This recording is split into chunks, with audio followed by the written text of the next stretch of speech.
तो चलिए बिना किसी देरी के आज के इस डीप डाइव में चलते हैं और उन तमाम घटनाओं की कड़ियां जोड़ते हैं जो दुनिया भर में एक साथ तनाव को एकदम चरम सीमा पर ले जा रही हैं। अगर हम आज के सोर्स मटेरियल को देखें तो दुनिया के अलग अलग हिस्सों से आ रही हलचलें वाकई में काफी गंभीर तस्वीर पेश कर रही हैं। जरा इन बयानों की भाषा पर गौर कीजिए। यूरेनियम संवर्धन को लेकर कितनी सीधी धमकियां दी जा रही हैं।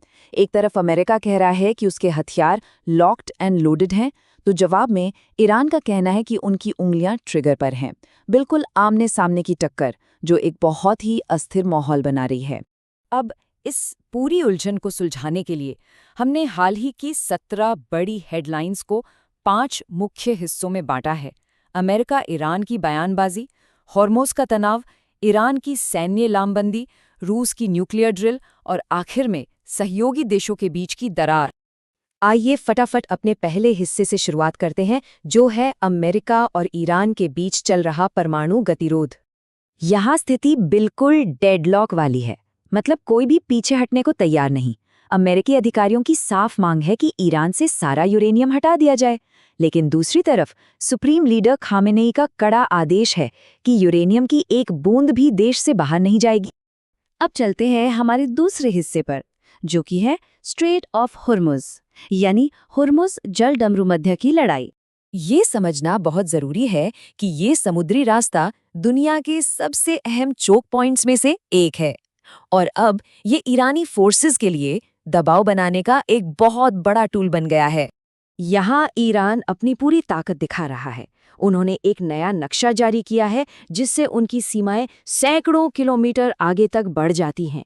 वे कमर्शियल जहाज़ों से अनिवार्य टोल वसूलने की बात कर रहे हैं और दावा है कि 24 घंटे में उन्होंने 31 जहाज़ों को प्रोसेस भी किया। वहीं इसके एकदम उलट डोनाल्ड ट्रंप का साफ कहना है कि यहाँ अंतर्राष्ट्रीय जलमार्ग बिना किसी टोल के पूरी तरह खुला रहना चाहिए। अब तीसरे हिस्से की ओर बढ़ते हैं, जो कि काफी दिलचस्प है। ये है जमीन पर हो रही ईरान की सैन्य लामबंदी। याद है 28 फरवरी को जब पिछले सैन्य हमलों से ठीक पहले एयर स्पेस बंद हुआ था, ठीक वैसा ही पैटर्न आज फिर देखने को मिल रहा है। तनाव के बीच अचानक आसमान से सभी कमर्शियल उड़ानों का गायब होना किसी बड़े मिलिट्री ऑपरेशन की तैयारी का बहुत मजबूत संकेत है। और तैयारी सिर्फ आसमान तक ही सीमित नहीं है। अमेरिकी इंटेलिजेंस की माने तो ईरान की ड्रोन और मिसाइल फैक्ट्रियां इस वक्त अपनी 100% क्षमता पर काम कर रही हैं, बिल्कुल फुल स्पीड में, और उन्हें राष्ट्रपति पेजिशकियन की सरकार का पूरा सपोर्ट भी मिल रहा है। स्थिति को और भी ज्यादा कॉम्प्लेक्स बनाने के लिए आइए चौथे हिस्से पर नजर डालते हैं, रूस का विशाल परमाणु अभ्यास। चीन के एक अहम राजनयिक दौरे से लौटते ही रूस ने बेलारूस के साथ मिलकर अचानक जमीन, समुद्र और हवा तीनों जगह एक बहुत बड़ा न्यूक्लियर ड्रिल शुरू कर दिया। इस ड्रिल के स्केल को समझने की कोशिश करते हैं। इसकी शुरुआत 65,000 सैनिकों के भारी डिप्लॉयमेंट के साथ हुई। ये कोई छोटा मोटा आंकड़ा नहीं है। सिर्फ सैनिक ही नहीं, इस पूरे शक्ति प्रदर्शन ने 140 फाइटर जेट्स और 73 युद्धपोत भी तैनात किए गए हैं। और सबसे अहम बात, इस ड्रिल में 7,800 अलग अलग तरह के हथियारों का इस्तेमाल हो रहा है। ये महज एक अभ्यास नहीं है, बल्कि पश्चिमी देशों के लिए एक बहुत ही स्पष्ट और सीधी चेतावनी है कि उनके सहयोगियों पर किसी भी तरह की स्ट्राइक का क्या अंजाम हो सकता है। आखिरी और 5वां हिस्सा है सहयोगी देशों के बीच बढ़ता टकराव।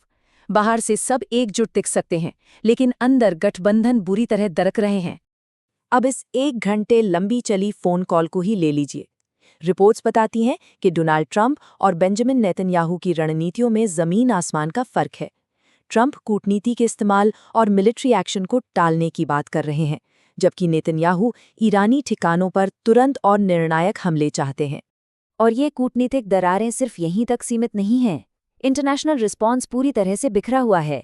फ्रांस ने मिडिल ईस्ट में नाटो के दखल से साफ इनकार कर दिया है। इटली एक इजरायली मंत्री पर बैन लगाना चाहता है। अमेरिका ईरान से बात करने के लिए पाकिस्तानी रक्षा अधिकारियों की मध्यस्थता पर निर्भर है।